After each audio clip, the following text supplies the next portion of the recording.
Roule, le club automobile ouvert à tous présente Sud Radio, on parle auto, Laurence Perrault, Jean-Luc Moreau. Bonjour l'ami Jean-Luc. Bonjour Dame Laurence et bonjour à tous nos auditeurs. Qui sont nombreux et qui nous écrivent régulièrement sur jeparticipe@sudradio.fr en mettant on parle auto dans l'objet. Ça nous fait très plaisir, on reçoit plein de mails. C'est un petit peu comme si on était les Pères Noël, on reçoit plein de mails toute la Alors semaine. on va faire les Pères Noël aujourd'hui. On va faire les Pères Noël et les Pères Fouettards. Alors, on va commencer par les Pères Fouettards parce que 80% des automobilistes utilisent leur smartphone. Moi qui suis motard, je peux vous dire c'est une catastrophe. C'est exactement. Moi, je vais faire la mère Noël Oui. parce que nous allons vous offrir aujourd'hui des valises de diagnostic signées Icarsoft. Nous avions reçu la semaine dernière Pierre Berton, qui est le PDG d'Icarsoft. Donc, ce sont de belles valises de diagnostic. On n'en dit pas plus pour l'instant. Diagnostic auto, bien évidemment, mais ce sera au programme de notre émission. Alors, on essaiera la Citroën C5X avec une question. Est-elle aussi confortable que la DS d'antan? Mystère. Et avec le côté je me lève, Ah ben voilà, tout ça, là. sans le mal de mer. Sans le mal de mer, enfin sans le mal de cœur, sans l'avoir. Et puis moi, je continue à jouer les mères Noël parce que je suis comme ça. On va offrir des places pour aller vivre les fameuses courses de Pâques de Nogaro qui vont se tenir à partir du 15 avril prochain. Très bien. Moi, je suis Avant dame d'aller à cadeau. Nogaro, on ira au salon de Lyon qui a ouvert ses portes jeudi. Et puis on retrouvera aussi notre ami François Alain qui est à Montlhéry tout à l'heure. Il sera en direct avec nous pour nous parler de la nouvelle saison de Vintage Mécanique qui démarre la semaine prochaine. Puis pour nous parler d'un événement qui a lieu aujourd'hui à Montlhéry. Mais dites donc, il n'y a que du beau monde C'est dans très cette riche, émission. c'est très riche. Allez, on vous attend 0826 300 300. Vous le savez aussi, on parle auto et c'est votre rendez-vous. Et vous avez des questions à poser pratico-pratiques à l'ami Jean-Luc, des conseils. Vous appelez dès maintenant. Le standard est ouvert 0826 300 300. Sud Radio, on parle auto. Avec Éric Lemaire, qui est président de l'association AXA Prévention, qui nous rejoint dans On parle auto sur Sud Radio. Bonjour, monsieur Lemaire. Bonjour Eric. Ah, il n'est pas là. A priori, on a un petit souci. Décidément, notre début d'émission avec le téléphone. Je ne sais pas ce qui se passe dans les ondes françaises. Il utilise peut-être pas son smartphone. En fait, c'est ça. Parce que il est peut-être au volant. Et du coup, alors on va décaler le rendez-vous dans quelques instants puisque nos amis au standard sont en train d'essayer de le joindre. Mais il y a Xavier qui tout de suite est arrivé pour poser une question. Alors on le prend. Voilà. Bonjour Xavier. Salut Xavier. Bonjour Dame Laurence, bonjour Monseigneur. N'en faites pas trop. Appelez-moi maître, ça suffira Xavier. Non, maître c'est moi parce que je suis un skip. Ah bon, vous êtes voilà. où? Vous êtes où? À Saint-Cyr-la-Rivière exactement, à côté d'Étampes. Ah oui, donc dans les Oui, donc Essonnes. pas très très loin de On chez nous. écoute Sud Radio 91. sur le 99.9. Exactement, On très vous bien, vous avez écoute. bien appris votre leçon. Alors, Ah non, c'est parce qu'on le sait. Vous savez, on se souvient toujours des choses qui nous font plaisir. Et bam. et bam, très bien. Donc il va falloir faire attention à la syntaxe et aux conjugaisons alors. Ouais.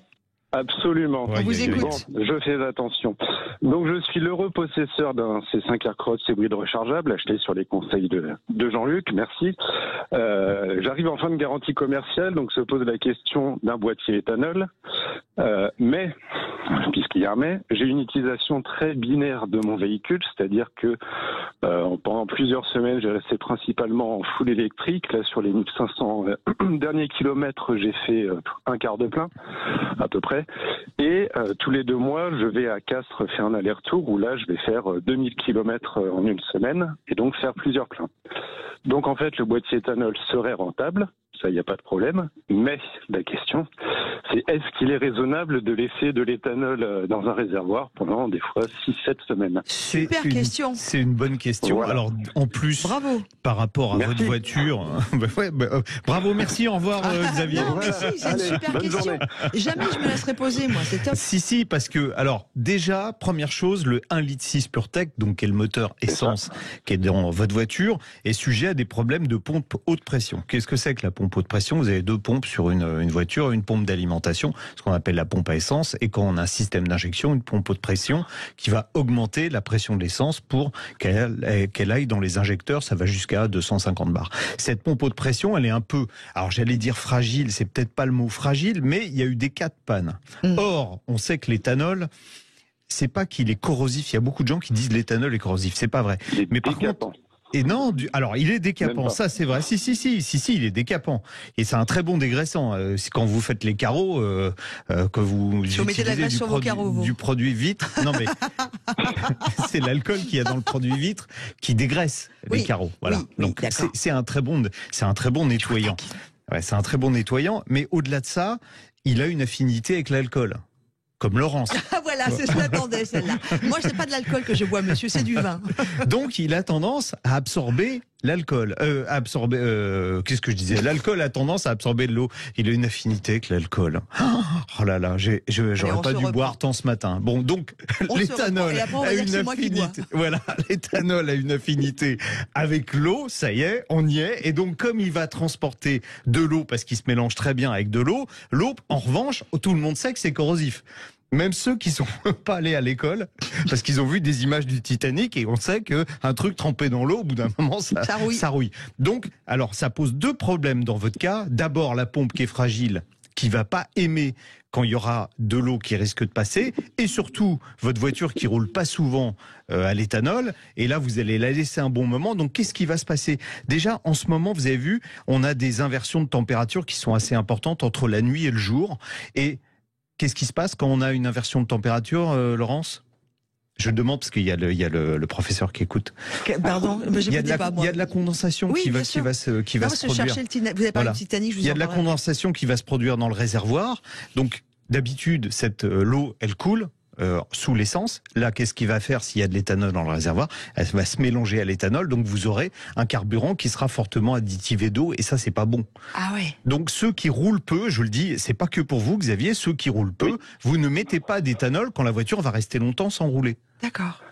Bon, donc dans votre cas, malheureusement, c'est pas forcément une bonne idée. D'accord. Ou alors vous roulez à l'éthanol que pour les grands trajets, mais ça veut dire que votre boîtier, finalement, vous allez l'utiliser assez peu, quoi. Pas forcément, parce que mes allers-retours me font à peu près 12 000 km par an, pardon. Donc ce serait rentable. Donc je pourrais faire l'aller-retour en éthanol et ensuite mettre un plein de 95 ou de 98 pour les 2 mois. Exactement. C'est ce qu'il faut faire. Voilà. Et ma deuxième question, c'était est-ce que ce moteur aime l'alcool, finalement? Eh ben, je vous ai dit tout à l'heure, il aime l'alcool. À un détail près, c'est la pompe haute pression qui est fragile, donc vous risquez, c'est une roulette russe presque. Hein. Vous risquez une panne. Non, c'est pas extrêmement cher une pompe haute pression, mais c'est toujours embêtant d'être en panne. Puis l'expression est pas bonne en ce moment, la roulette. Oui. Ça le fait pas. On vous embrasse fort, Xavier. Merci de votre confiance. Merci de votre appel. Et passez un bon week-end, à bien préparer les cours pour nos bambins. Vous avez pas dit vous êtes inscrit en quelle classe? En CM1, CM2. Oh, ils sont trop mignons. Ouais, moi j'ai arrêté juste avant. Donc. On vous embrasse, Xavier. Bon week-end. Allez, tout de suite, on va retrouver. Est-ce qu'on a retrouvé Eric Lemaire? Oui, on l'a. Normalement, nous avons notre rendez-vous avec Eric Lemaire. On va parler de ces Français qui gardent le téléphone au volant dans quelques instants, juste après la pause. Roule, le club automobile ouvert à tous présente. Sud Radio, on parle auto et de sécurité. Avec Sécuritest, prenez rendez-vous en ligne pour votre contrôle technique dans un de nos 1000 centres sur securitest.fr. Et nous allons parler de sécurité aujourd'hui. 80% des automobilistes utilisent leur smartphone au volant. On en parle avec Eric Lemaire, président de l'association AXA Prévention. Bonjour Eric. Bonjour Eric. Bonjour à vous deux. 18e baromètre du comportement des Français sur la route d'AXA Prévention. Et puis, alors un chiffre que tout le monde a abondamment commenté cette semaine, qui est un peu catastrophique. 80% des Français qui utilisent, plus ça va, plus on utilise le smartphone au volant. C'est ça ? Oui, plus ça va, plus on est connecté en fait, toutes et tous dans sa vie de tous les jours. Donc forcément au volant aussi. On en a parlé déjà sur cette antenne et merci d'ailleurs d'en reparler aujourd'hui parce que on sent vraiment des messages qui sont très importants. Le téléphone aujourd'hui, le smartphone. Dans notre premier baromètre il y a 18 ans, les gens disaient on téléphone de temps en temps. Vous voyez, ils étaient 18% à le dire, 20%. Aujourd'hui, c'est 80% qui utilisent des fonctionnalités, c'est-à-dire qui pianotent qui font des stories, qui sont sur la réseaux sociaux. On va rappeler, Eric, c'est 3 fois plus de risques quand on téléphone, mais si on tape un SMS, c'est combien? C'est 20 fois plus? C'est 23 fois plus de 23 risque fois plus.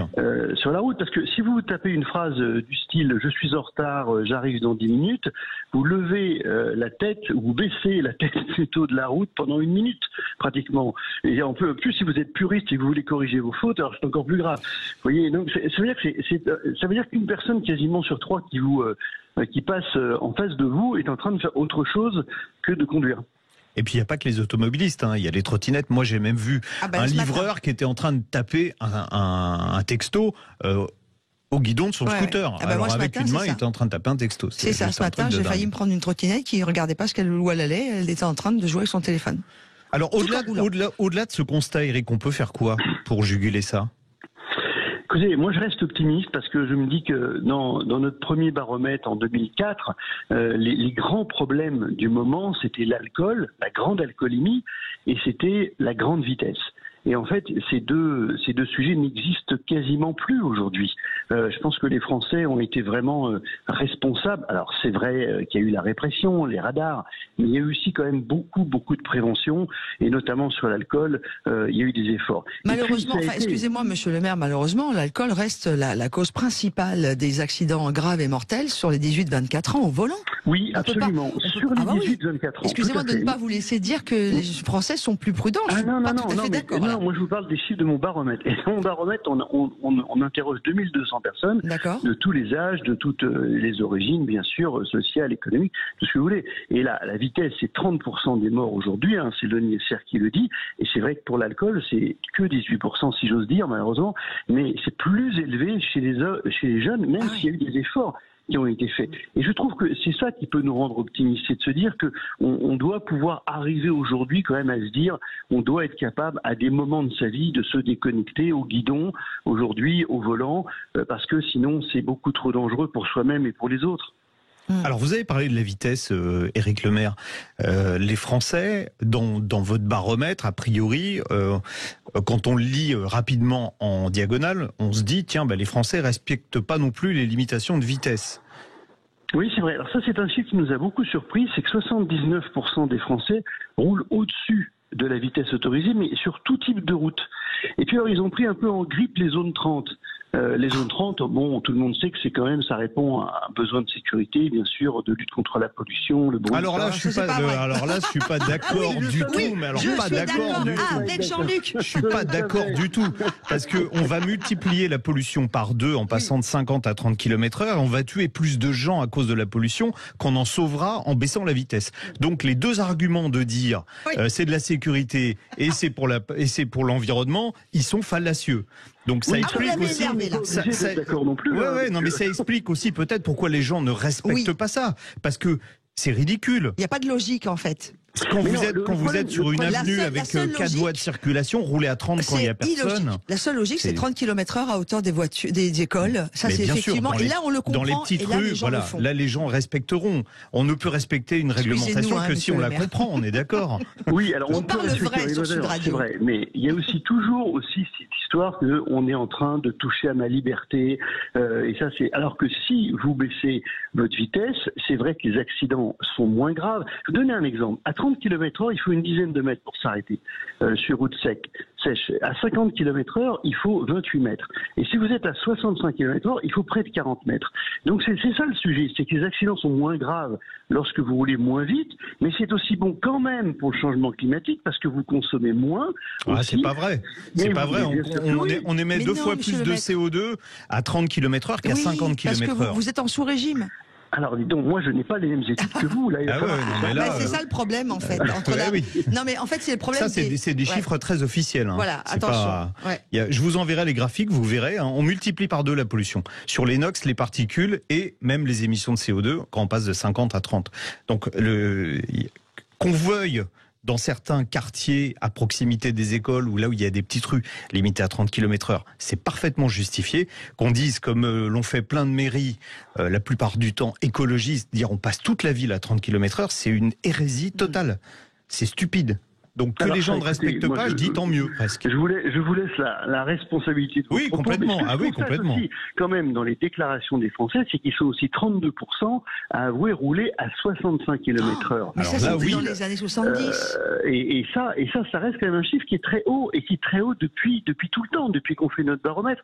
Donc c'est aussi une responsabilisation qu'on doit avoir en ville, parce que c'est très bien que les rues sont plus étroites, que c'est plus difficile de s'arrêter, qu'il y a des enfants qui traversent, on les voit pas parce qu'ils sont entre les voitures. Qu'il y a des etc., trottinettes, etc. des vélos, des piétons dans tous les sens, parce Moi, qu'aujourd'hui c'est ça. Hein, ce qui est étonnant et plutôt bienfaisant dans votre étude, Monsieur le Maître, pour vous qui, Monsieur le maire, pardon, président de l'association AXA Le maître, Prévention, c'est moi oui, aujourd'hui. vous, puisqu'on est arrivé à la fin malheureusement de ce temps, c'est que les gens sont assez honnêtes à répondre à vos questions.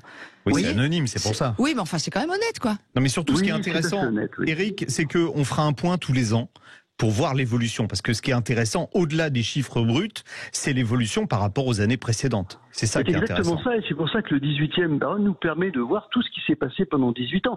Il y a quand même un point, si on peut terminer sur un point positif, c'est qu'il y a quand même beaucoup de gens qui sont des prescripteurs de bonne conduite, c'est-à-dire les copilotes, entre guillemets, à côté de vous. Et là, c'est 89% des passagers qui disent arrête de téléphoner, arrête de faire ci, etc. Ouais. Et ça, c'est plutôt une bonne chose. Ça veut dire qu'il y a quand même des messages qui passent. Voilà. Et d'ailleurs, vous avez vu que les smartphones, et on va conclure là-dessus maintenant, depuis peu, ont mis cette fameuse option. Vous appuyez en gros sur votre bouton, je schématise fort, en disant, la personne qui essaie de vous appeler ou de vous envoyer un SMS va recevoir une réponse en disant, je suis actuellement au volant, je vous rappelle plus tard. Voilà, faites-le. Il y a pas mal de réactions, hein. D'ailleurs, sur Facebook, il y en a qui nous disent, par contre, tous les écrans dans les autos, c'est pas grave. C'est vrai que tous ces écrans perturbent aussi notre attention. Et puis, on a Valentin qui nous dit un accident mortel sur 3 en voiture est dû à un taux d'alcoolémie trop élevé. Et il a mis des chiffres, de tous ces accidents dus à l'alcool. Donc ça aussi, même si vous dites, vous, en répondant aux études, que vous faites plus attention, la réalité sur les routes est peut-être pas tout à fait la même. Merci beaucoup à Eric Lemaire, président de l'association AXA Prévention. Dans quelques instants, je vous offre un cadeau et on essaye une voiture. Tiens, un cadeau. Oui, pas à vous, à ceux qui nous écoutent, ils sont nombreux. Le club automobile ouvert à tous présente Sud Radio, on parle auto, Laurence Perrault, Jean-Luc Moreau. Et tout de suite, on vous l'a annoncé depuis le début de notre émission, on l'a même annoncé la semaine dernière, nous offrons des valises un peu particulières. Des valises qui sont des valises, comment on pourrait appeler ça ? De diagnostic. De diagnostic. C'est pas pour partir en vacances, non.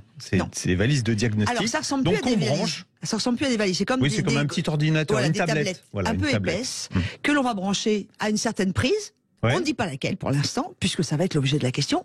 Et ça va me permettre quoi, ces valises, l'ami Jean-Luc ?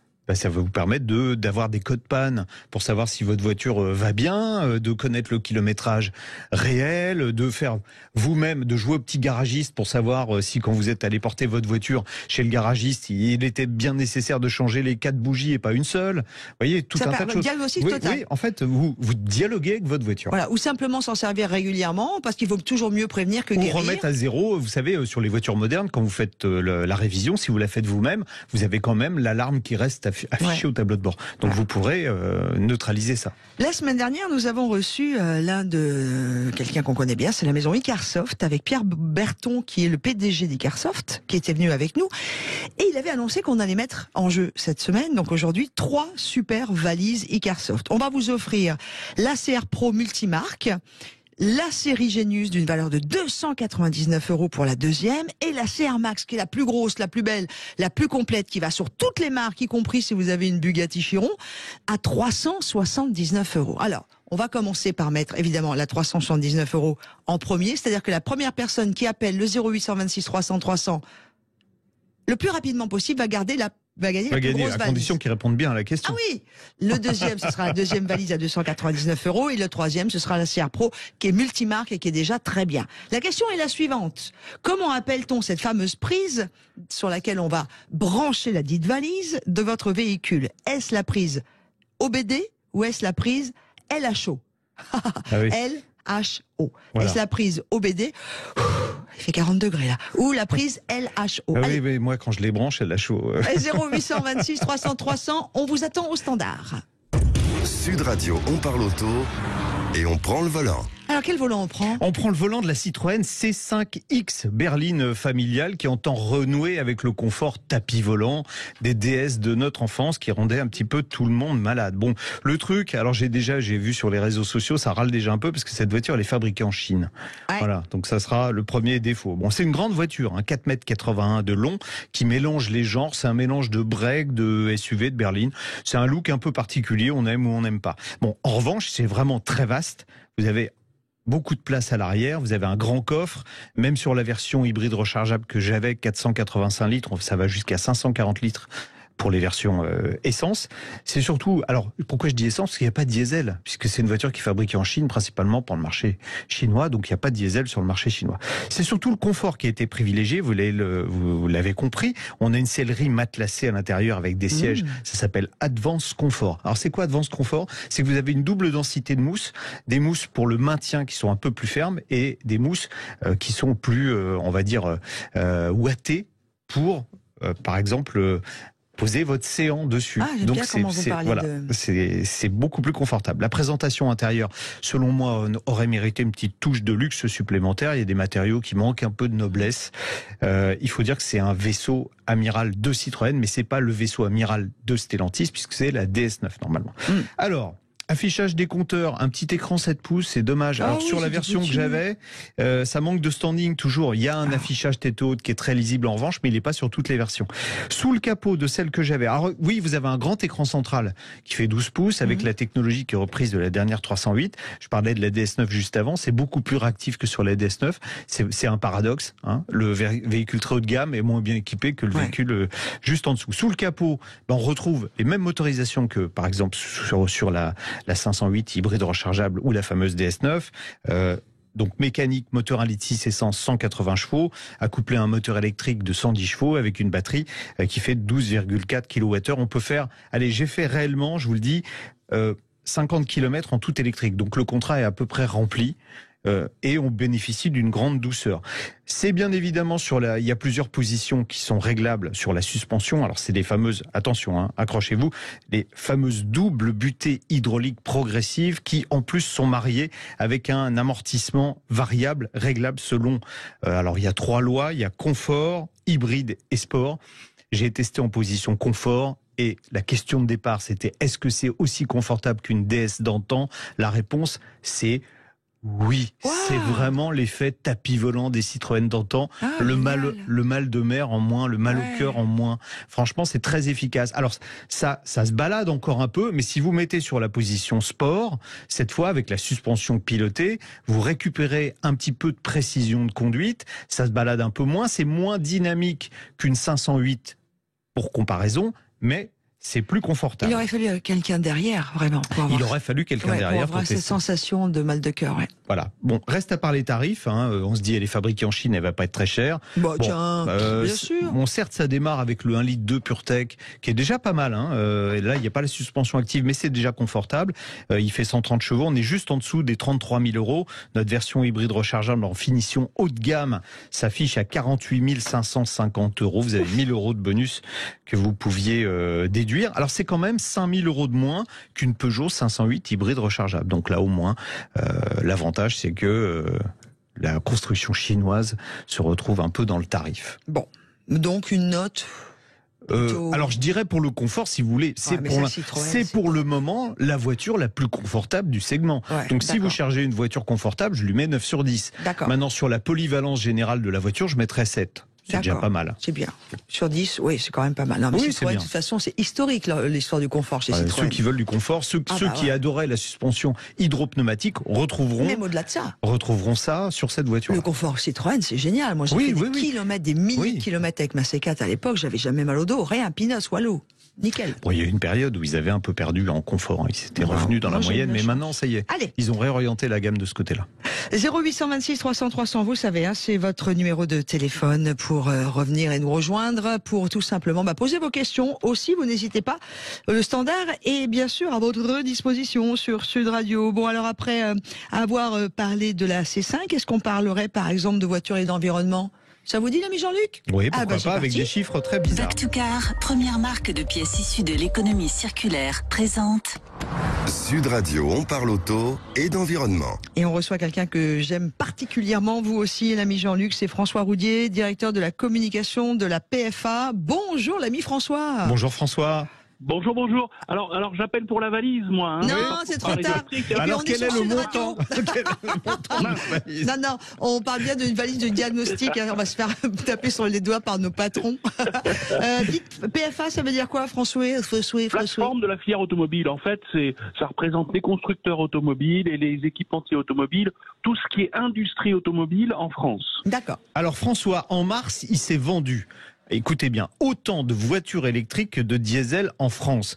Est-ce que c'est un épiphénomène Neuf. ou Voiture neuve. voiture neuve? Oui, évidemment, voiture neuve, voiture neuve. Est-ce que c'est un épiphénomène ou est-ce que réellement on est à un stade de bascule du marché? Et comment on peut expliquer ça d'abord? Alors, sur l'électrique, on est vraiment à un stade où le marché avance vers l'électrique, ça c'est vrai. Mais il faut faire attention aux chiffres mensuels. Moi, je suis plutôt sur des comparaisons sur le trimestriel.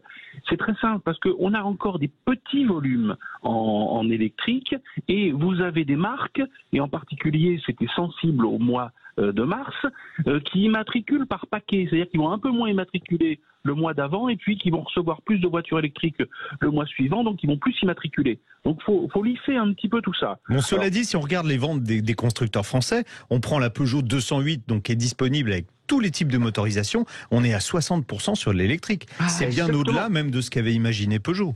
Ah bien sûr, et dans les commandes, les amis de Peugeot vous disent que l'électrique part aussi fort, hein, elle ne baisse pas dans les commandes. Et puis ce qui est intéressant de voir sur les véhicules électrifiés, que ce soit les purs électriques ou les hybrides rechargeables, on voit que c'est vraiment une progression constante.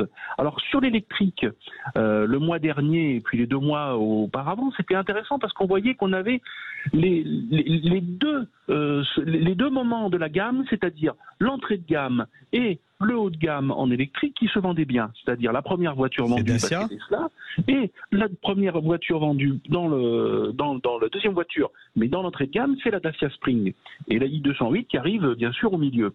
Donc on voit qu'on commence maintenant à sortir un petit peu de l'ancien système où on était soit tout Zoé, soit tout Tesla, et donc les modèles qui ont été sortis par tous les constructeurs, pas forcément que les Français, trouvent vraiment preneur. Regardez, si on prend les Coréens de Hyundai, ils ont une très très forte proportion de véhicules électriques dans leur vente.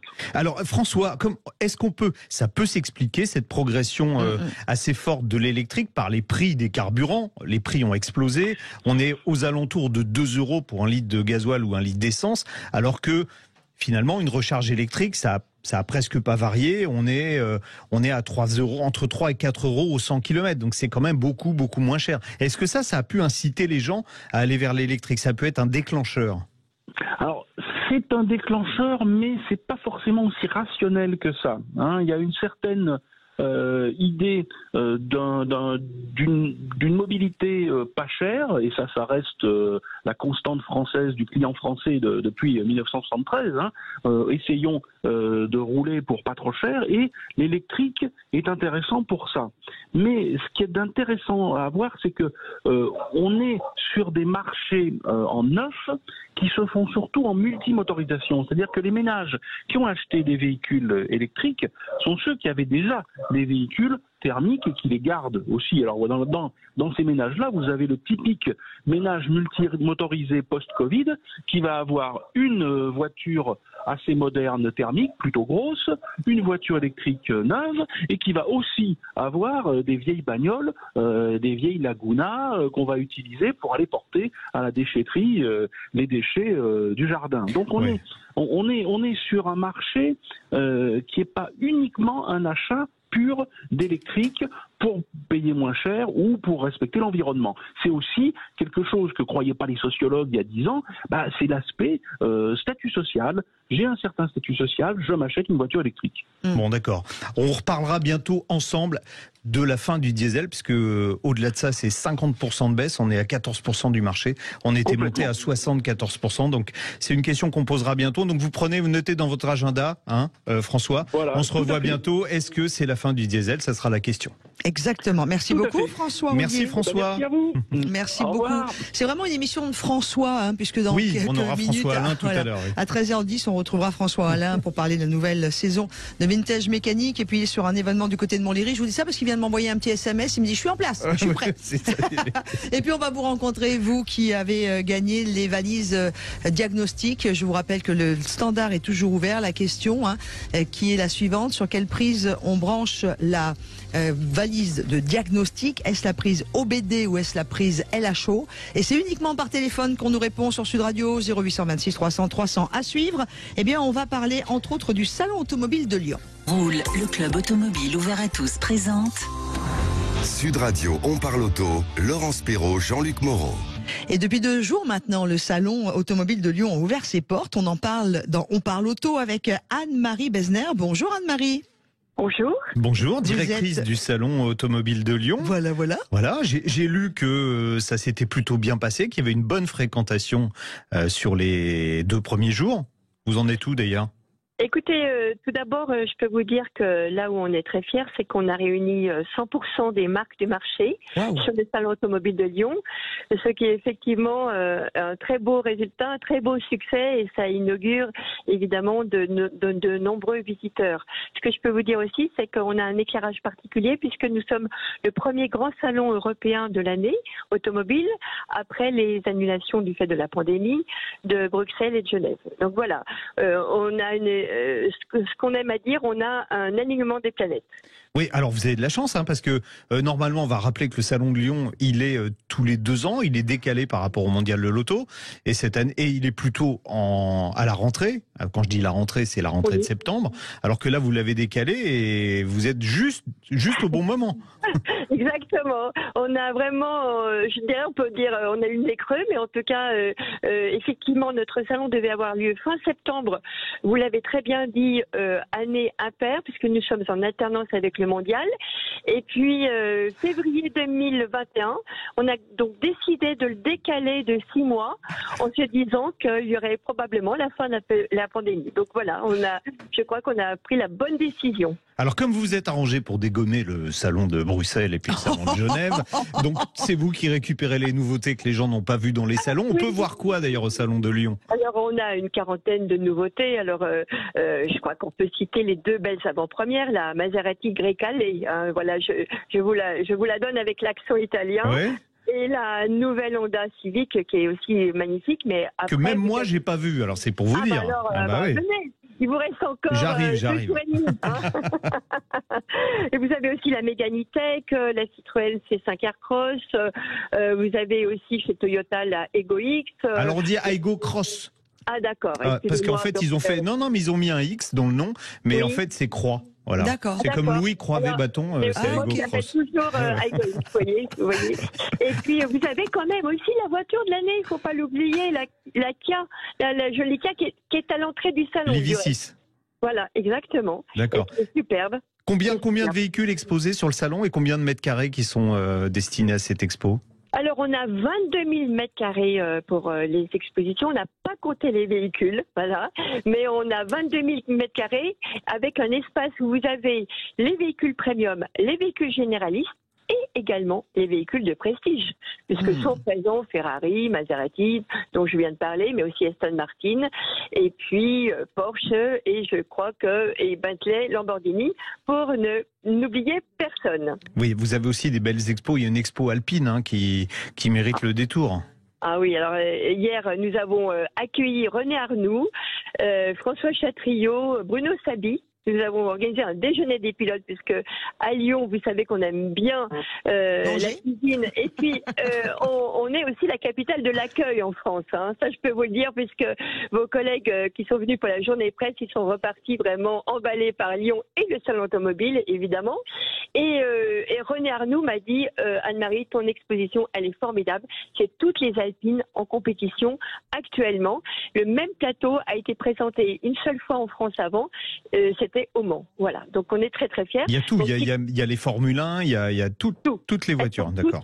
Et je dois dire que c'est aussi le salon du Faire Ensemble, puisque ça a été organisé par le concessionnaire, le garage Tivol, en collaboration évidemment avec la marque Alpine pour cette très belle exposition. J'ai aussi une magnifique exposition de Porsche 911 où on a les 8 générations, sans oublier. Vous me la gardez, vous me la mettez de côté celle-là. Je passerai avec un camion, vous débarrasser. Parce que moi je suis né le 9-11. Ouais. Alors non, c'est moi je suis né en 63, donc l'année de la présentation de la 911. Donc voilà, c'est.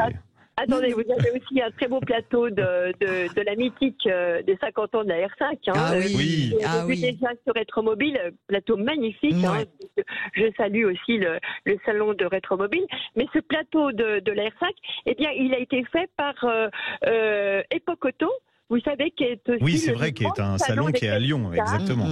Et qui est formidable aussi, très authentique. Et je remercie en direct les organisateurs qui ont fait cette très belle exposition, avec notamment une Super 5 dit du logo interdit, c'est-à-dire le premier logo de Renault, avant qu'il n'y ait un procès et que finalement Renault décide de prendre le logo de Vasarely. D'accord. Anne-Marie, pour rentrer dans le dur, c'est ouvert jusqu'à quand? De quelle heure à quelle heure? Combien ça coûte? Enfin, tous les aspects pratiques. Alors, c'est ouvre de 10h à 20h. La nocturne, c'était hier soir. Bon, voilà. Donc, ce soir, c'est 20h. Demain, 10h, 20h. Donc, n'oubliez pas, allez voter, puis ensuite, venez sur le salon de Lyon. Et ça se termine lundi, puisque lundi est une journée aussi importante pour les visites et disons, la confirmation des commandes, de 10h à 20h également. Voilà. Et ben voilà, super. Et ça coûte? Et ça coûte 7 € sur Internet et 8 € sur place. Bon, c'est pas cher. Cool. Merci Anne-Marie. Merci à vous. C'était un vrai plaisir d'échanger avec vous. Toujours. Marie Besner, qui est directrice du Salon Automobile de Lyon et qui était avec nous sur Sud Radio ce midi. Sud Radio, on parle auto. Et attention, j'adore cet habillage. Ce qu'on appelle l'habillage, c'est ce tapis musical. Mais non, c'est le genre on Père Noël, mais non pas que. Nous, on le met dès qu'on fait des cadeaux. D'accord. Parce que nous, on n'attend pas le 24 décembre. Il y a un moment, si tu veux, il y en a marre d'attendre tous les ans, quoi. Bon, allez, vous le saviez, on mettait en jeu des valises de diagnostic. Restez avec nous si vous n'avez pas gagné, car juste dans la seconde qui suit, je pose des questions pour vous offrir des places pour aller vivre les courses de Pâques de Nogaro. Pour l'heure, nous allons tout de suite accueillir Jean-Pierre qui nous rejoint. Salut Jean-Pierre. Bonjour Jean-Pierre. Bonjour Laurence, bonjour Jean-Louis. Et Jean-Pierre qui habite à Villeneuve-d'Ornon, c'est en Gironde. Oui. Alors, la question que je posais, donc Jean-Pierre, vous êtes le gagnant de la grosse valise de diagnostic d'une valeur de 300 et quelques euros, je crois ne pas dire de bêtises. On était à 379 €. La question que je posais en concertation, et la question a été créée en équipe avec Jean-Luc Moreau. Comment s'appelle la prise sur laquelle on branche? La prise de la Bastille. La prise, est-ce la prise OBD ou est-ce la prise LHO? C'est la prise OBD. Oui, ça veut dire quoi OBD? On-board diagnostic. Ah ouais, c'est ça. Vous avez quoi comme voiture, Jean-Pierre? Oh, j'ai une voiture de Clara Picasso. Ouais, bah vous allez prendre la ça se branche dessus. Vous allez apprendre plein de trucs sur votre voiture. Elle va vous parler, elle va vous dire tout ce qu'elle a sur le cœur. Et vous venez de gagner la Icarsoft CR Max avec 20 fonctions de service, des mises à jour illimitées, voilà, pour tout type de voiture. C'est offert par la maison Sud Radio et la maison Icarsoft. Eh bien, écoutez, je remercie la Sud Radio et Icarsoft en même temps. Et je vous remercie à vous deux aussi. Vous allez avoir plein d'amis, Jean-Pierre. Ça, c'est un semi-professionnel.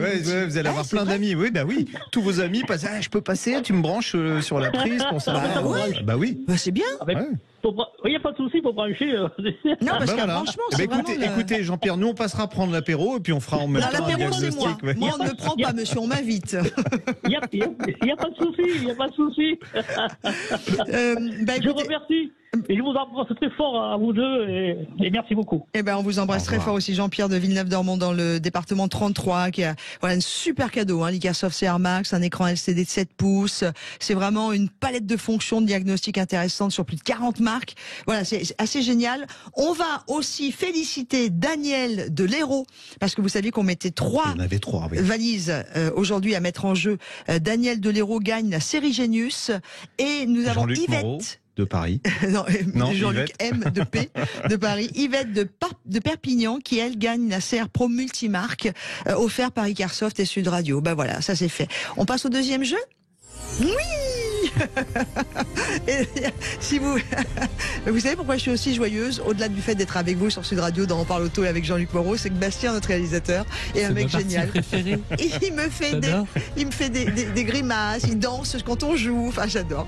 La question pour gagner, donc 2 places, je vous l'annonçais, 2 places pour aller vivre les courses de Pâques qui vont se dérouler les 15 et 18 avril prochains sur le circuit de Nogaro.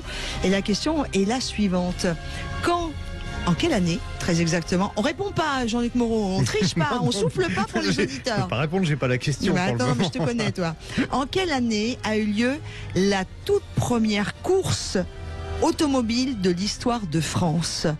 Elle était organisée par Pierre Giffard, rédacteur en chef de l'époque du Petit Journal. Elle a réuni 102 concurrents. C'était vraiment le premier concours de voitures sans chevaux. Les vélos sont arrivés avant les autos. Est-ce que c'était en 1894 ou est-ce que c'était en 1978 quand a eu lieu la première course automobile de France? Elle s'appelait Paris-Rouen. 1894. Les vélos sont arrivés avant les voitures. Ils ont été plus vite à vélo que les voitures qui concourent. 78. 0826 300 300. Allez, prenez vite votre téléphone, venez nous rejoindre pour essayer de gagner ces places en VIP pour Nogaro et les courses de Pâques. Sud Radio, on parle auto. Parlons pneus, parlons bien. Avec le syndicat des professionnels du pneu, les spécialistes du pneu au service de votre sécurité sur la route. Et merci à Manu, notre standardiste aujourd'hui, qui déploie du boulot. c'est plus des bras qu'il a, on va l'appeler la pieuvre, il en a 8 d'un seul coup. Vous êtes très nombreux à appeler, ça nous fait très plaisir. On parle pneus pour conclure la première heure avec Romain Boucher, qui est responsable développement chez Michelin. Bonjour Monsieur Boucher. Bonjour Romain. Bonjour. Alors, on va parler d'une nouvelle génération de pneus que vous avez présenté là depuis le début de cette année. Chez Michelin, le pneu sport, il s'appelait le Pilote Sport 4. Et logiquement, arrive le Pilote Sport 5. Alors, le Sport 4, c'était considéré comme une référence des pneus été à caractère sportif. Comment est-ce qu'on peut arriver à faire mieux quand on a déjà un pneu qui est excellent? C'est quoi aujourd'hui? De quelle façon vous travaillez quand vous concevez un pneumatique de nouvelle génération? Là, je pense que vous avez bien résumé le challenge de cette nouvelle gamme, de remplacer la référence du marché qui avait déjà 14 podiums depuis 2016. La première chose qu'on fait, c'est qu'on va écouter les clients. Et en l'occurrence, c'est pas idiot. C'est un bon début, et en l'occurrence sur le Pilote Sport 4, il plébiscitait le plaisir de conduite, qui est quelque chose de très important pour ces gammes de pneus sportifs routiers, tout en louant sa sécurité sur sol mouillé. Là, ce qu'on a fait avec le Michelin Pilote Sport 5, c'est pousser le plaisir de conduite encore plus loin et la confiance sur sol mouillé, tout en augmentant significativement de plus de 15% la longévité. Donc en fait, il tient aussi bien la route que l'ancien, on est d'accord. Il durera plus longtemps, 15% de plus, c'est quand même pas négligeable. Il y a un aspect qu'on n'avait pas évoqué ensemble quand on préparait cette émission, c'est le design aussi.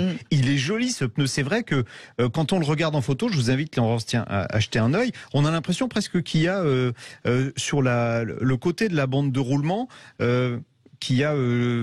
il ressort, le nom ressort vraiment en noir sur le pneumatique. Ça fait luxueux, ça fait chic.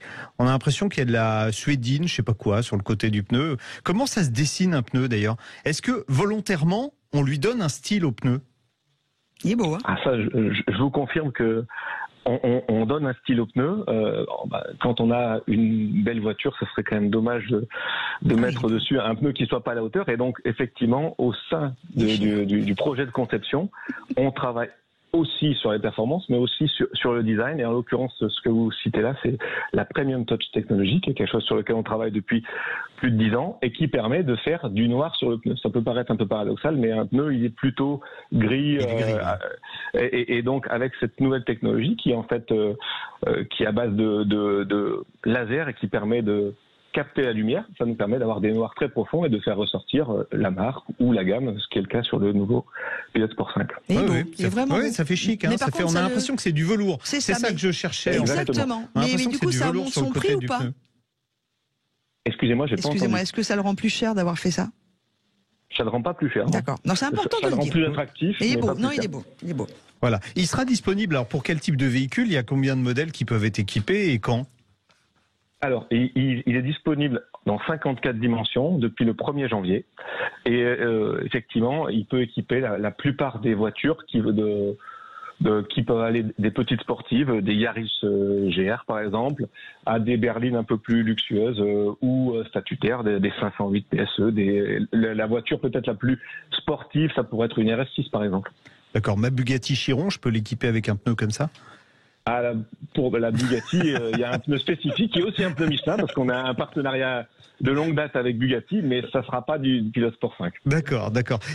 Les tarifs, alors sans donner des prix, parce que c'est pas vous qui faites les prix, c'est des distributeurs, mais c'est un pneu qui est plus cher à produire que celui qui remplace ou pas? Il est pas beaucoup plus cher, et encore une fois, dans le prix de vente, comme vous dites, nous on ne décide pas des prix sur le marché. Pour avoir regardé ce matin sur des sites de vente en ligne, selon les dimensions par rapport au Michelin Pilot Sport 4, il est entre 0 et 2 euros plus cher. D'accord. Alors, puisqu'on parle d'argent, tiens, il est plus économe en carburant ou pas? Exactement. Ça, c'est un bon point. C'est que ce qui peut paraître un peu surprenant, c'est que même sur des gammes de pneus sport, Michelin s'engage complètement dans sa démarche de développement durable. Et on a appliqué sur ce projet-là tous les leviers d'éco-conception. C'est-à-dire, à chaque étape du projet, les décisions structurantes sont prises en mesurant l'impact sur tout le cycle de vie. Ça veut dire des pneus plus légers, qui consomment moins de matière. Ça veut dire des pneus plus endurants, on l'a parlé tout à l'heure, 15% de mieux que son prédécesseur, accessoirement 22% meilleur que le meilleur concurrent. Et ça veut dire aussi une résistance au roulement plus basse. Donc en l'occurrence, le Michelin Pilot Sport 5, il n'y a plus de label C, vous savez, de label D. Il y a une étiquette sur les pneumatiques pour l'adhérence sol mouillé, le bruit et la consommation de carburant. Là, on a descendu d'une classe pour la plupart. C'est top, hein? Écoutez, je demande à l'essayer maintenant. Ça sera la prochaine étape. Par exemple, merci beaucoup Romain Boucher. Merci Romain Boucher, responsable du développement chez Michelin. Et nous allons, bonne journée. Vous aussi un bon week-end également. N'oubliez pas tous d'aller voter demain, c'est important. Hein. Et quant à nous, on se retrouve après le journal de 13h, puisqu'on va découvrir les gagnants pour les courses de Nogaro, offerts par Sud Radio. 2, on parlera de vos questions. 3, on ira rejoindre l'ami et François Alain sur le circuit de Montlhéry. Bref, on a encore un joli programme. À tout de suite. Sud Radio, on parle auto. Parlons pneus, parlons bien. Avec le syndicat des professionnels du pneu, les spécialistes du pneu au service de votre sécurité sur la route. Roule, le club automobile ouvert à tous présente Sud Radio, on parle auto. Laurence Perrault, Jean-Luc Moreau. Avec une belle demi-heure qui nous attend, nous allons dans quelques minutes aller retrouver l'ami François Alain qui va nous parler de vintage mécanique, mais aussi d'un événement en direct de Montlhéry. Mais juste avant, il y aura bien sûr vos questions au 0826 300 300 et puis la rencontre des gagnants du jeu Nogaro. Et ces gagnants qui sont avec nous, évidemment. Ah là là, on a fait plein de cadeaux aujourd'hui, nous. Hein. On a Bruno qui nous appelle d'Orthez. Salut Bruno. Bonjour. Comment ça va ? Je vais très bien, merci. J'ai eu la bonne idée de vous appeler. Vous avez bien fait. Et surtout de nous écouter. Déjà, ça commence par ça. Oui, parce que j'écoute Sud Radio. Ouais. On adore. La question que je posais pour gagner, je vous le rappelle exactement, vous allez être chouchouté deux places VIP. Donc vous emmènerez la personne de votre choix. Et vous avez cette entrée VIP pour les 3 jours des courses Nogaro. Et la question que je posais, qui a beaucoup fait rire mon ami Jean-Luc, c'est en quelle année se déroulait la première course automobile de l'histoire qui se déroulait de la Paris-Rouen. C'était en 1894 ou en 1978. Alors oui, c'est 1894 bien sûr. Un mot, l'ami Jean-Luc? Ouais. C'est quoi l'histoire des vélos? Quelle est la marque qui a gagné? Pourquoi vous parliez des vélos tout à l'heure? Parce que c'est vrai, les vélos, c'était Paris-Rouen. Et il y a des gens qui ont suivi la course avec des vélos et ils sont arrivés plus vite que les voitures. Ils sont arrivés avant les voitures. Mais parce que du coup... que les voitures, fallait qu'elles s'arrêtent ravitailler, puis elles roulaient pas très vite, et puis elles tombaient en panne. Donc c'était assez épique. Ça aurait plu à Anne Hidalgo à l'époque, cette course de voiture, où les vélos vont plus vite. Ouais, tu parles. Bon, bah écoutez, voilà, mais en tout cas, on va vous envoyer tout ça, c'est-à-dire qu'on va prendre votre adresse mail très exactement, et je pense que vous récupérez vos entrées en compagnie de la deuxième personne qui a gagné également ce matin, Sylvette, eh bien, vous les récupérez à l'entrée de Nogaro. D'accord ? Je vous remercie, j'adore votre émission sur les voitures. C'est cool.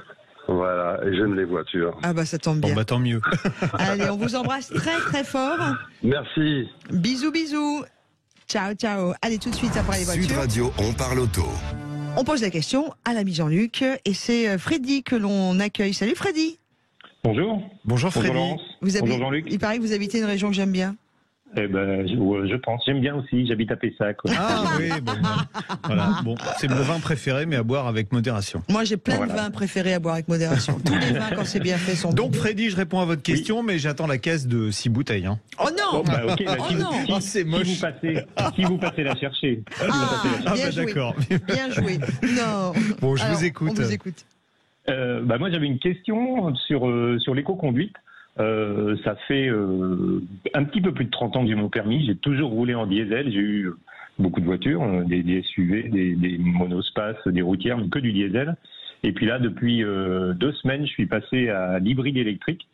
Et je me demandais si mes habitudes, mes techniques d'éco-conduite que j'avais en diesel, est-ce qu'il faut que je fasse la même chose avec l'électrique ou est-ce que je dois adopter une autre méthode, quoi. Alors bon, déjà la voiture quand même, puisque vous avez... Alors c'est quoi votre hybride ? C'est une Toyota Corolla Touring Sport. Bon, déjà vous avez plus de vitesse à passer, donc vous avez déjà la boîte qui va gérer toute seule la répartition entre le moteur thermique et le moteur électrique. Alors, le plus important avec un hybride pour faire des économies de carburant, c'est l'anticipation en décélération. Ça veut dire quoi ?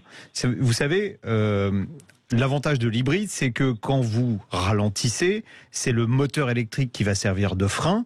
Donc, il se met en générateur, ça recharge la batterie et donc on récupère de l'énergie gratos qui servira aux accélérations. Donc, il ne faut pas utiliser les freins mécaniques. Donc il faut anticiper parce que en fait si vous freinez un peu brutalement, vous allez utiliser le frein mécanique et vous allez moins recharger la batterie. Donc bien anticiper et se servir de l'élan de la voiture pour recharger la batterie. Ensuite, dans les accélérations, le démarrage façon escargot malade est à oublier. Il faut accélérer un peu franchement. En plus, la voiture va vous aider parce que le moteur électrique va aider le moteur thermique dans l'accélération. Et ensuite, ce qui va se passer souvent, vous le découvrirez quand vous roulez en ville, au feu rouge, alors vous écrasez pas la pédale d'accélérateur, mais vous accélérez franchement et quand vous êtes à 50 km/h, vous relâchez, vous allez voir, ça va rouler en électrique. D'accord. Mais en fait, quand on accélère franchement, ça rallume le moteur thermique. Et donc moi, ça rallume, oui, non, mais c'est justement, il faut pas hésiter à solliciter le moteur thermique qui va, c'est assez désagréable au départ parce que quand vous le sollicitez un peu, il va monter dans les tours, mais il vaut mieux faire ça et ensuite relâcher et garder la vitesse constante où là vous aurez soit le moteur thermique et électrique en même temps, tout dépend de la charge de la batterie, soit du purement électrique. Avec une hybride Toyota, vous êtes plus de 50% du temps. Je parle de 50% du temps sur toute la durée de vie de la voiture en électrique. Donc la moitié du temps, votre moteur thermique sera pas en route. Et c'est surtout l'anticipation en décélération qu'il faut appréhender. Il y a une petite appli sur le téléphone qui nous remonte toutes les infos de la voiture. Effectivement, je vois déjà que je suis à plus de 60% même du temps en électrique là depuis. Et donc vous allez voir, on s'habitue assez vite, hein, mais il faut pas hésiter de temps en temps à solliciter la voiture. Ok. Par rapport à un diesel, c'est pas du tout la même conduite. Et vous êtes à quoi en conso là ? Vous venez de l'avoir, mais je viens de l'avoir, mais tous les tours que je fais là, qui sont des tours un peu en ville et puis des routes à 80, je suis à 4,5 litres. Ah, c'est bien. Vous êtes déjà bien. Je suis impressionné par rapport à la conso que j'avais avant avec j'avais un Mitsubishi Outlander diesel. Ah oui. Vous étiez à quoi 8 litres, 9 litres en ville ? Ouais, c'est ça. En ville, facile 9-10 et puis en moyenne 8,5 quoi. Bon, bah voilà, vous avez économisé moitié. Donc gardez bien à l'esprit, anticiper sur les décélérations, c'est vraiment la clé pour économiser avec un véhicule hybride. Ok, parfait. Merci. Bon, super. Merci Freddy. Et puis on passera vous voir avec Lolo. Oui. Avec plaisir, je vous attends. En plus, il y a tellement de jolies choses à voir. Tiens, j'ai une autre question qui est arrivée sur Facebook de Nicolas qui nous dit: y a-t-il la possibilité d'ajouter un véhicule électrique d'occasion, un limiteur régulateur de vitesse? Si oui, où s'adresser? Alors, si c'est pas d'origine, l'ajouter, non, mais la plupart des véhicules électriques, pour pas dire tous ceux qui sont commercialisés en ce moment, ont des limiteurs régulateurs de vitesse. Donc, vous n'avez pas besoin de chercher à rajouter quoi que ce soit. Je sais pas ce qu'il a comme voiture, mais il nous en dit pas plus. Après coup, rajouter un limiteur de vitesse, non. C'est à mon sens quelque chose qui est pas possible. Et je parle pas que des voitures électriques, je parle de tous les véhicules. En général. Bon ben voilà, on a répondu à la question de Nicolas. Il y a Christine aussi sur la page Facebook qui nous pose une question très particulière qui fera l'objet d'un développement, en tout cas d'un sujet dans l'émission. Christine, elle nous demande, elle veut savoir si elle peut ajouter un additif dans l'huile moteur dans sa toute neuve Fiesta 2022. Alors, écoutez, on fera un vrai sujet. Et là, je vais répondre de façon un peu abrupte, mais je développerai. Aucun additif pour l'huile moteur n'est réellement efficace. Il n'y a rien à ajouter. Le truc, c'est de choisir une bonne huile adaptée à son moteur dès le départ, mais de dire je vais rajouter tel ou tel additif, anti-friction, machin, bidule, c'est du flan. Et dans 100% des cas, donc là on peut pas se tromper. Et on fera un vrai sujet et je vous donnerai des résultats d'analyse très précises. Vous pouvez même non seulement ça, c'est pas efficace, mais dans certains cas, ça peut même être dangereux pour le moteur. Bien. Alors, autre question également. On a Damien qui nous rejoint sur l'antenne de Sud Radio dans On Parle Auto. Salut Damien. Bonjour Laurence, bonjour Jean-Luc. Bonjour Damien. On vous écoute. Alors, je vous téléphonais parce que moi, donc, je cherche une nouvelle voiture. J'ai actuellement une 308 Navtec de 2009. Je suis assez content de cette voiture. Et donc voilà, donc là, 215 000, 220 000 km. C'était quoi, une essence, une diesel, c'était quoi? Une diesel. D'accord. Une diesel, 1,6 litre. HDI, oui. Voilà, c'est ça. Je fais grosso modo 40 km aller-retour par jour et l'hiver, je monte tous les week-ends au ski et ça fait à peu près 350 km. Donc je m'orientais plutôt vers une voiture essence, vu que le diesel c'est un peu banni de toute façon. Et après, en termes d'énergie, donc j'étais pas fermé à de l'hybride. Non, évidemment, je suis intéressé aussi par l'éthanol. Donc je m'interroge pas mal. Après, la suite logique, moi, la nouvelle 308, elle me plaît pas mal. Donc si j'écoutais juste le cœur, la nouvelle 308 avec la finition GT me plairait bien. Sauf que vous déconseillez de passer à l'éthanol. Je m'interrogeais. Oui, si c'est le 1,2 litre PureTech qui vous intéresse, effectivement, il vaut mieux éviter de le passer trop à l'éthanol. Ouais. C'est ça. Et après, je m'interrogeais aussi sur un autre type d'énergie, le GH3. J'ai vu quelques articles là-dessus. Alors, je ne sais pas si ça sortira un jour. Le gaz ? Ouais, avec... oui. Vous avez peut-être remarqué qu'en ce moment, il y a des légères tensions sur le gaz. Et les Allemands, qui ont quand même misé beaucoup sur le gaz naturel véhicule, se retrouvent un peu le bec dans l'eau, parce que c'est du gaz qu'ils importaient de Russie. Donc les véhicules au gaz, mauvais plan, hein. Que ce soit pour maintenant ou pour l'avenir. Je parle pas du GPL, c'est complètement différent parce que le GPL est issu du raffinage du pétrole. Mais là, je parlais du gaz naturel.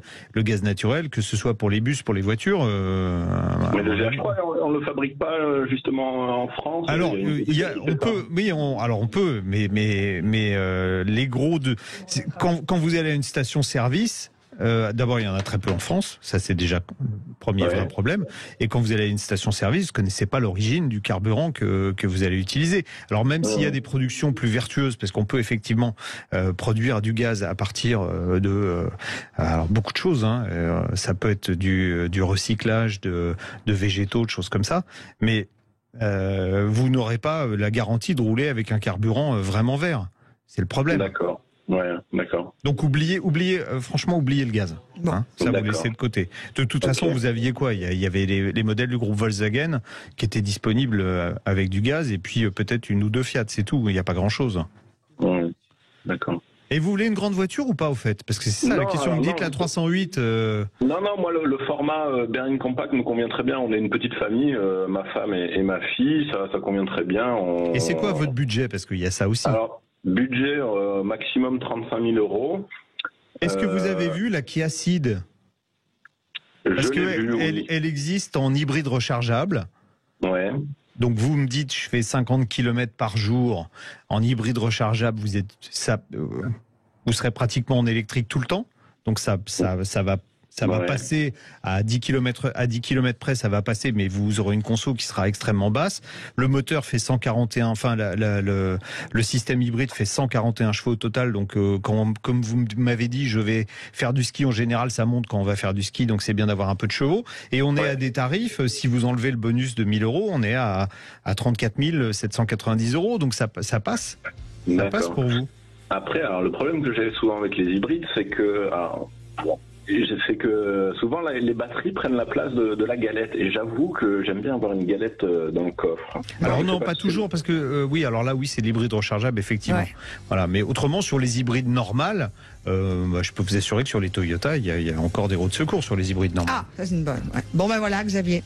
Damien, mais regardez ça. Xavier, c'était juste avant. Kia Ceed ou Suzuki Swiss ou Toyota. Ça peut pour vous aussi être intéressant. Hein. D'accord. Bon, ben voilà. Ben, vous nous tenez au courant, Damien? Une Corolla. Qui est dans le Var. Il fait beau dans le Var en ce moment? Ouais. Il fait très beau, mais profitez. Ouais, bah oui, regardez la Toyota Corolla. Ouais, très bien. Voilà. Allez, on vous embrasse. Merci. Un gros bisou. Dans quelques instants, on retrouve l'ami François Alain en direct de Montlhéry. On l'a retrouvé? Oui. Il fallait que j'aille le chercher loin, celui-là. Je sais pas où est-ce qu'il était trompé. Non, on a eu un problème de réseau téléphonique. Je sais pas ce qui se passe avec les réseaux téléphoniques en ce moment. Allez, rendez-vous dans quelques instants avec François Alain. Roule, le club automobile ouvert à tous, présente Sud Radio, on parle auto. CETEC, leader mondial de la charge batterie, présente Sud Radio, on parle auto, Classic Cars. Et nous l'avons enfin retrouvé, c'est l'ami François Alain, qu'on adore, journaliste présentateur de Vintage Mécanique sur RMC Découverte. Salut l'ami François. Ça va les amis? Hello. Pourquoi je dis hello? Parce que vous êtes à The God Save the Car Festival. Exactement. Alors attendez, parce que là j'ai rien compris avec l'accent extraordinaire de l'ami Jean-Luc. Le Gold. God Save the Car Festival. Ah, God Save the Car. Non, comme les trucs anglais, comme Dieu. C'est ça, voilà. God Save the Car Festival, oh là là. Donc c'est un festival de voitures anglaises, on est d'accord, à Montlhéry. Exactement. J'ai honte parce que vous savez ce que j'ai dans la main droite? Non. J'ai une champagne parce que mes amis sont comme moi. Alors François, il va falloir avoir honte. Posez plutôt le champagne. Non, c'est pas ça, François. Il va falloir avoir honte de votre téléphone. Là, ça va pas être possible. Essayez de vous mettre dans une zone où on a un bon réseau, s'il vous plaît. Là, ça passe ou ça passe pas? Ça a l'air d'aller mieux. Ça va. Bon, alors, parlons du festival, c'est ça qui nous intéresse. Bon, alors donc, c'est un événement qui a lieu une fois par an à Montlhéry et qui regroupe tous les passionnés de voitures anglaises, tout modèle, toutes marques confondues, sans aucune distinction, aucun sectarisme. Donc, ça va de l'Austin Mini à l'Aston Martin, en passant par les taxis anglais. Voilà, et taxi anglais dit Vintage Mécanique, et la nouvelle saison, c'est quoi? La saison 60, c'est ça? Pas encore, mais ça va pas tarder. C'est la saison 7, c'est ça? Non, c'est la saison 7 qui commence effectivement ce jeudi soir à 21h05 sur RMC Découverte. On commence par 2 épisodes inédits, et ensuite il y aura 8 autres soirées, puisqu'on va diffuser 10 épisodes avant les grandes vacances et les 8 épisodes restants après les grandes vacances. Voilà. D'accord. Alors c'est quoi les 2 premières voitures pour l'histoire d'avoir un peu l'eau à la bouche? Alors les 2 premières voitures donc de jeudi prochain, il y en a une qui va énerver l'ami Jean-Luc parce que c'est une Volvo P1800. Non, ça va pas m'énerver, j'en ai une beaucoup plus jolie que celle que vous avez faite, je suis sûr. Donc, Oh, il est vache. Oh, le combat des coqs, là. Oh là là. Le concours de Beyrouth. Oh non, on n'est pas sûr. C'est parce que c'est le God Save Festival, c'est pour ça. Arrêtez. Bon, bref, donc tout ça pour dire que effectivement celle de Jean-Luc est très belle. Je parle de sa P1800 évidemment. Et qu'en fait, mais c'est un bel épisode parce que c'est dans la tête des gens, c'est la voiture de Roger Moore dans le sein, évidemment. Voilà, c'est une très belle auto. C'est vrai que c'est inattendu pour du Volvo parce que dans la tête des gens, Volvo, c'est souvent. On a l'impression que ça ressemble à une Aston Martin. Exactement. Ouais. Et puis le second épisode, c'est le Buggy Volkswagen inventé par Bruce Meyer en 1964 en Californie. Donc on est vraiment dans l'esprit Beach Boys et compagnie, et là c'est un de mes épisodes préférés pour la saison qui arrive. C'est une super ambiance, c'est un super climat, et voilà.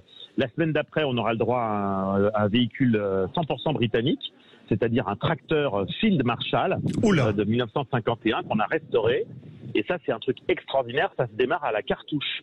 C'est-à-dire, vous démarrez cet engin avec une cartouche de fusil. C'est un truc de fou. Et j'avoue que j'ai appris plein de trucs parce que je ne suis pas le plus grand expert de la planète en tracteur. Il y a des gens bien meilleurs que moi. Et j'ai appris plein de trucs. Pourtant, certains disent il est beau comme un tracteur. Hein, donc, tout neuf. Oui. Voilà. Tout neuf. Donc voilà. Tout neuf. Et qu'est-ce qu'on a après? On va avoir enfin une Citroën DS, voiture que je voulais qu'on fasse depuis très très longtemps. Enfin, il y a plein de belles choses qui vont arriver. Donc ça va être très sympa.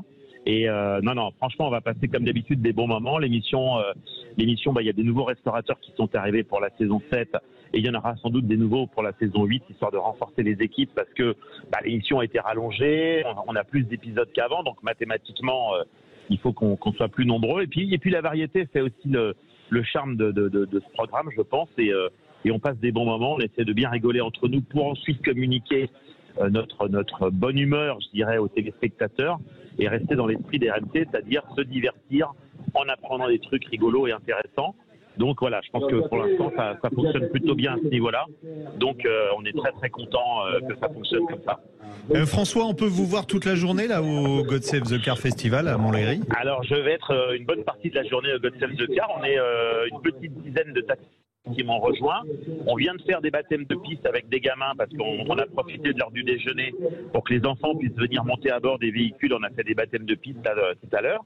Et puis là, je vais aller me manger peut-être un petit truc. Et après, bien sûr, je suis à la disposition du public. Ouais. Vous avez vu de belles choses là pour nous donner envie d'y aller? Et pour conclure?